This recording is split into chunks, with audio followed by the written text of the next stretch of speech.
Chers amis, bienvenue à cette nouvelle émission LEH TV. Aujourd'hui, nous allons recevoir le directeur du magasin IKEA La Valentine.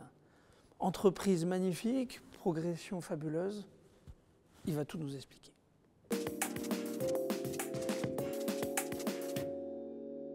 J'ai le plaisir et l'honneur d'accueillir aujourd'hui Hugues de Lézigné. Bonjour Hugues. Bonjour à vous et merci, et très heureux de vous revoir pour cette nouvelle année et nouvel exercice et nouvelle rentrée. Donc très content d'être parmi vous. Bienvenue Hugues, bienvenue. Alors nous sommes aujourd'hui dans le salon d'honneur de la Chambre de commerce de Marseille. Donc Hugues, vous êtes le directeur du magasin IKEA La Valentine. IKEA, c'est une grande histoire, hein, c'est une réussite absolument fabuleuse, avec un créateur qui achetait des allumettes en gros et qui les revendait à l'unité dans un village assez pauvre. Et une particularité d'IKEA, c'était de savoir rebondir quand il avait une contrainte. Quand il avait été boycotté par les intermédiaires du meuble, il a décidé de faire lui-même son propre atelier de conception. Alors la question que j'ai envie de vous poser aujourd'hui, c'est dans la fin de cet exercice, après 20 semaines de fermeture, quel bilan vous en faites et comment vous avez réagi ? Alors comme vous l'avez dit, 20 semaines de fermeture, c'est exceptionnel. C'est la première fois qu'un magasin IKEA est fermé. Concernant l'exercice IKEA, il commence toujours au 1er septembre et il finit au 31 août. Ça, c'est important. Donc, on a subi bien sûr les fermetures du mois de novembre et puis après, début février jusqu'au mois de mai. Donc, comment on a pu être agile, surtout en pensant à notre client. Notre client était confiné, il avait des besoins pour sa maison, des besoins d'aménagement et il s'est rendu compte que il avait besoin de solutions. Et donc on a pris la décision de faire et de renforcer notre partie online avec le Click and Drive. Et surtout le Click and Drive parce que comme nous ne pouvions pas rentrer dans le magasin, nous avons amené une solution où le client se présentait derrière le magasin et pouvait récupérer sa marchandise. Donc ça a été un succès très important puisqu'on a fait plus de 58 000 commandes Click and Drive et on a fait donc 3 fois plus que l'année précédente. Donc vraiment un succès extrêmement important qui a renforcé notre positionnement et nos parts de marché sur le online. Et vraiment le raisonnement, c'était le raisonnement du client. Je suis à la maison, j'ai besoin de changer une étagère, j'ai besoin de changer mon matelas, j'ai besoin de changer, etc., etc. Des accessoires aussi. Et on a fait vraiment ce focus pour avoir cette expérience client, certes pas en magasin, mais une disponibilité de tous nos collaborateurs pour pouvoir satisfaire le client dans des périodes compliquées. Et il y a même eu des marchés, la cuisine. Vous racontiez qu'il y avait les gens passaient plus de temps sur la cuisine que d'habitude. Exactement. Ben nos clients passaient plus de temps au sein de la cuisine, mais aussi se rendaient compte qu'ils avaient des projets, et des projets aussi importants. Et on a fait ce qu'on appelle de la conception en ligne avec nos collaborateurs cuisinistes. Et donc, d'habitude, le client vient en magasin, s'inspire en magasin, regarde les produits, et on a nos collaborateurs qui font la conception en magasin. Et donc, une fois de plus, cette agilité pour avoir le client au cœur de notre intérêt, on a fait la conception en ligne. Donc, on avait des collaborateurs, des cuisinistes, à travers le chat, à travers de la vidéo, à travers nos systèmes informatiques. On est rentré en contact avec les clients par le biais d'un rendez-vous et on a fait des cuisines en ligne, de la conception en ligne. On a fait plus de 1500 conceptions en ligne. Et c'est une très belle fierté parce que le magasin du Vitrolles en a fait 1000, donc on s'est challengé aussi. Donc c'est l'esprit marseillais aussi qui est important pour nous à La Valentine. Et donc on a rendu effectivement un grand service parce qu'on pouvait aussi faire des rendez-vous commandes, c'est-à-dire qu'on envoyait un lien pay order et le client pouvait acheter et récupérer sa marchandise en Click and Drive. Donc c'était le cœur de notre objectif, c'était le client et comment on rend service et comment on se met disponible auprès de notre visiteur et de notre client, même avec un magasin fermé.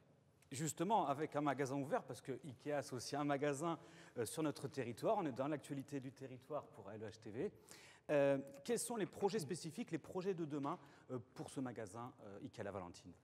Alors, un projet important, c'est toujours d'avoir et de continuer à avoir notre client au centre de nos intérêts.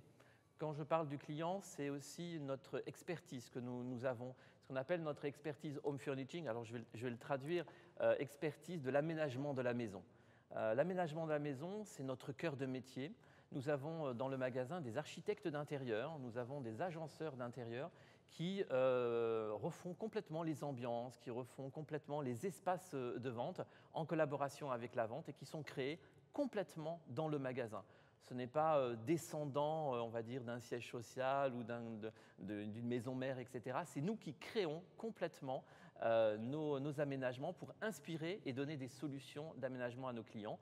Par exemple, nous faisons aussi des home visites. Donc on va chez nos visiteurs, chez nos clients, on regarde, on s'inspire, on regarde comment ils vivent, on regarde aussi quels sont les agencements qu'ils peuvent avoir, leurs contraintes, et puis ce qui peuvent les inspirer. Et après, on reproduit directement en magasin. Un exemple, dans les salons et dans les salons des appartements marseillais, il y a souvent une cheminée. Alors c'est magnifique, voilà, une très très belle et un magnifique endroit, mais parfois aussi c'est une contrainte d'aménagement de la maison, qu'est-ce qu'on met autour, etc. Et nos agenceurs, par exemple, travaillent sur cet aspect-là et trouvent des solutions d'aménagement. Donc on va renforcer cette expertise d'aménagement de la maison par des ateliers. On va partager aussi notre expertise avec nos collaborateurs. On va aussi faire des activités pour donner envie de revenir clairement au magasin. Et donc ça va être vraiment le cœur de ces activités, partager cette passion, vraiment on appelle ça une passion de l'aménagement de la maison. Et quand on voit toutes les émissions de télévision aussi sur l'aménagement de la maison, je pense qu'on est au cœur effectivement de l'intérêt de nos visiteurs, de nos clients. Tout à fait. Et alors sur l'expérience client, est-ce qu'il va se passer des choses aussi? Oui. Des scoops. Alors, des scoops, oui. Sur l'expérience client, on a, pendant cette période, digitalisé le magasin. On avait déjà fait ce virage de la digitalisation, mais avec cette accélération de magasins fermés, on s'est aperçu, sur la partie bien sûr online, pour nos clients qui avaient besoin de rapidité pour faire leurs achats. Et on a réfléchi effectivement à des applications, et en particulier une application qui s'appelle Shop & Go, une application qu'on peut directement télécharger sur ikea.fr. Et cette application, c'est une application qui permet de scanner tous les produits du magasin. Donc je rentre en magasin, je me mets sur cette application Shop & Go et je scanne tous les produits du magasin.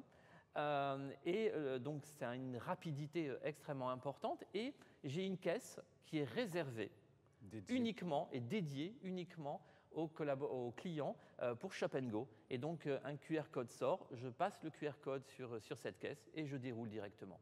C'est un gain de temps extrêmement important, c'est une facilité et c'est aussi pour avoir cette expérience unique. Alors, c'est vrai, nous aurons des caisses traditionnelles, nous continuerons à avoir des caisses traditionnelles, des caisses aussi rapides où on a l'aide aussi de l'hôtesse de caisse ou de l'hôte de caisse, où le client fait cette démarche, mais aussi on a cette application qui va avoir un grand succès. On l'a lancé au début du mois de juin, après la réouverture du magasin.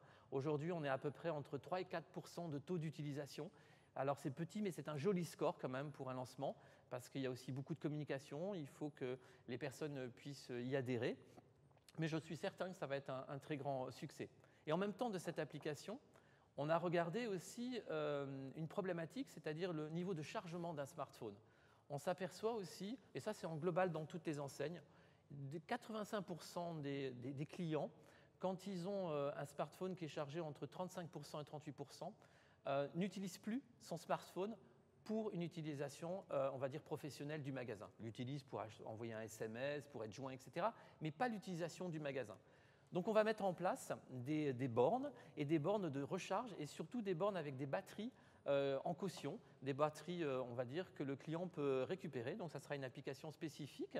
Et donc, le client pourra, avec cette application, avoir sa batterie de recharge et utiliser à 100% toutes nos applications digitales du magasin. Donc là aussi, c'est une expérience unique. Ça facilite l'expérience du client pour renforcer, on va dire, l'expérience client et la rapidité. Parce qu'on sait que parfois, on a des petits achats bien ciblés, même des petits accessoires, mais on n'a pas envie de perdre du temps. Et déjà, on vient au magasin, on fait cette démarche. Donc, on pourrait rester sur le online, mais le magasin inspire, le magasin donne envie. Et c'est aussi, vous savez, quand on a à peu près, alors cette année, on a eu beaucoup moins de visiteurs, mais quand on a 1,4 million de visiteurs dans un magasin, c'est vraiment extraordinaire. Donc, il faut faciliter cette expérience unique. Donc, de cette digitalisation, à travers ces différents thèmes, permettre de dire et donner envie de revenir. L'année dernière, nous avions 1,7 million de visiteurs. La crise sanitaire commençait, 1,4 million cette année. Et malgré tout, on a vraiment des indices de satisfaction très, très positifs parce qu'on a toujours ce raisonnement vis-à-vis de notre client. Et ça, c'est vraiment essentiel. On l'entend, en tout cas, c'est bien expliqué. Bravo Hugues, effectivement, inviter la digitalisation au sein de son magasin, je pense que c'est l'avenir. On mettra le lien de l'application Shop & Go dans l'émission pour essayer de contribuer au succès du déploiement de cette application. Hugues, concernant le développement durable, parce que vous êtes un magasin ancré sur ce territoire de la Valentine, je sais que vous avez beaucoup d'actions sur ce thème du développement durable. Est-ce que vous pouvez nous en parler? Oui, c'est un thème qui est très important pour nous sur le développement durable et comment on est acteur économique dans un territoire, de pouvoir s'inscrire sur le développement durable. C'est un élément clé pour IKEA, mais ça l'est aussi pour chaque acteur de territoire. À titre d'exemple, sur le magasin, au niveau du bâtiment, nous avons tout le toit qui a été revu et complètement refait avec des panneaux photovoltaïques. Donc on a une forêt de panneaux photovoltaïques qui nous permet d'avoir cette indépendance énergétique. Donc d'une manière ou d'une autre, alors c'est vrai que parfois nos visiteurs ne le voient pas, mais peut-être qu'on fera des animations aussi dans ce sens-là. On a commencé avec nos collaborateurs parce que c'est vrai que nos collaborateurs sont curieux et participent à ce développement durable. Et donc on les fait venir régulièrement sur le toit pour leur montrer cette indépendance énergétique. Et c'est un élément clé. On a un groupe aussi dans le magasin qu'on appelle le groupe RSE, de la responsabilité sociétale et environnementale, où les collaborateurs sont très engagés avec des acteurs comme la SPA, avec des acteurs comme aussi les Blues Roses. On a donné aussi beaucoup de dons cette année, en particulier par exemple à l'hôtel de la Timone aussi. Donc voilà, on est vraiment un acteur actif et c'est dans un peu notre ADN de pouvoir participer à ce développement qui est extrêmement important pour le territoire. Et puis un dernier projet qui est essentiel, qui est l'implantation cette année donc, de 50 bornes électriques, différentes bornes électriques, aussi bien pour les collaborateurs, mais aussi bien pour les clients. C'est un projet très important pour le magasin puisque, comme vous le savez, notre magasin est un peu atypique. C'est un magasin avec des niveaux, niveau 1, niveau 2, donc un peu plus complexe que le magasin standard. Et donc, c'est un projet sur lequel j'ai beaucoup d'ambition et c'est vraiment un projet qui me tient à cœur. Parce que comment donner aussi cette envie de dire je vais chez IKEA, je vais pouvoir recharger mon véhicule. Et cette option possible, on sait que c'est cette difficulté aujourd'hui. Donc, en tout cas, on va participer à hauteur de 50 bornes électriques. On va aussi avoir des bornes électriques pour les vélos, pour les collaborateurs, pour les clients. Et puis, en même temps, un élément clé, on sait qu'on a beaucoup de livraisons au départ de magasins pour nos clients marseillais. Et nous allons aussi implanter une borne électrique, donc une plus grosse borne électrique, pour les transporteurs qui font de la livraison du ce qu'on appelle last mile, le dernier kilomètre. Et donc là aussi, ils vont pouvoir recharger leur camion régulièrement avec cette borne électrique. C'est un sujet vraiment essentiel. J'ai une fierté aussi personnelle puisque le magasin de la Valentine a été choisi. Notre deuxième magasin marseillais, Vitrolles, ça sera pour l'année prochaine. Donc là aussi, c'est une fierté du territoire de se dire si à Marseille ça se fait, on est en chemin et on a vraiment cette volonté de montrer aussi et de récompenser aussi nos visiteurs, de dire venez, peut-être qu'il y aura aussi effectivement des offres promotionnelles quand on va pouvoir se borner avec sa voiture. Donc voilà, donc c'est un sujet très très important et je suis très fier de pouvoir le présenter aujourd'hui. Je vous remercie aussi de pouvoir me donner cette possibilité de présenter toutes ces actions qu'on va faire sur le développement durable. On est tout à fait dans le développement du bas carbone et je crois que vous avez choisi un prestataire, Easivia du groupe EDF, qui est un excellent prestataire. Donc ça ne peut que marcher ce projet, je pense. Bravo Hugues et merci pour tous ces éléments, tous ces projets. Nous avons été ravis que tu participes à cette émission LEH-TV et nous allons désormais passer à notre rubrique. Chers amis, pour la chronique de la semaine, nous avons le plaisir d'accueillir Hervé Duhamel du groupe RS. Bonjour Hervé. Bonjour Thierry. Et bien sûr Philippe Salmona d'Ever Finance. Bonjour Philippe. Bonjour Thierry. Bonjour Mathieu. Bienvenue. Merci. Alors, la première question que j'ai envie de vous poser, c'est qu'est-ce que l'épargne salariale? Alors, très concrètement, l'épargne salariale, c'est un ensemble de mécanismes permettant à l'entreprise de partager ses bénéfices avec ses salariés. Donc par le biais de primes versées sous forme d'abondement, de participation ou encore d'intéressement. Et très concrètement, c'est ce qui permet à une entreprise de fidéliser un salarié, puisque on sait pertinemment que plus un salarié aura un sentiment d'appartenance fort, plus il sera impliqué dans la société pour laquelle il travaille, et plus il se sentira bien.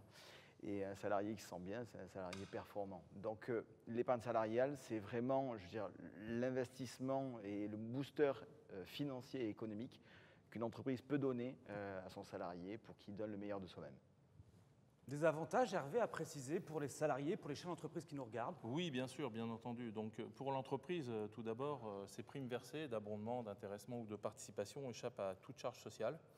Pour les entreprises de moins de 50 salariés, il n'y a aucune charge, même pas de forfait social. Depuis peu, depuis 1er janvier 2019.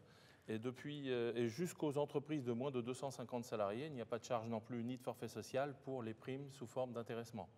Donc il vaut mieux le donner sous forme d'intéressement qu'en direct. Exactement, puisqu'il n'y a pas de charge sociale du tout. Et ensuite, pour les salariés, pas de charge salariale, il n'y a qu'un frottement de CSG-CRDS de 9,7%.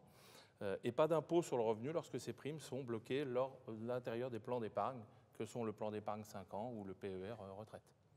Et à la sortie, pas d'impôt sur la plus-value. Or, prélèvements sociaux de 17,2 aujourd'hui sur la plus-value uniquement. Donc c'est quand même très très efficace. Ouais. Quelque chose à ajouter, Philippe? Oui, en fait, moi, ce que je dirais, c'est que moi, personnellement, ce que j'aime dans le groupe RS, c'est que c'est vraiment un groupe spécialiste de l'épargne salariale. Et dans l'épargne salariale, il faut savoir qu'il y a deux volets. Il y a un volet qui est débloquable dans ce qu'on verse au bout de 5 ans, et il y a un volet qui est débloquable à la retraite, sauf quelques cas exceptionnels, mais sinon c'est débloquable à la retraite. Et donc bien souvent, les entreprises qui mettent en place une épargne salariale, elles le mettent en place pour l'aspect fiscal, et donc les salariés qui versent dessus délaissent un petit peu ou oublient en réalité l'aspect financier du produit. Performance complètement. Et aujourd'hui, RS, c'est une société qui nous permet à nous, gestionnaires de patrimoine, d'avoir une multitude de fonds disponibles. Et donc, grâce à ça, de faire une allocation d'actifs en prenant en considération que quand le salarié a déposé de l'argent sur la partie pour la retraite, il y a peut-être 15 ans, 20 ans ou plus qui le séparent de là, ben, on a de quoi travailler comme il faut. Merci Philippe, merci Hervé pour Merci à vous pour votre accueil. Pour vos lumières sur l'épargne salariale. Et chers amis, je vous dis à la semaine prochaine.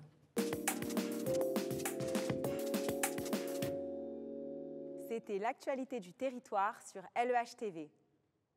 Merci à nos partenaires institutionnels, à nos partenaires premium, ainsi qu'à l'ensemble de nos partenaires et adhérents. On se retrouve la semaine prochaine.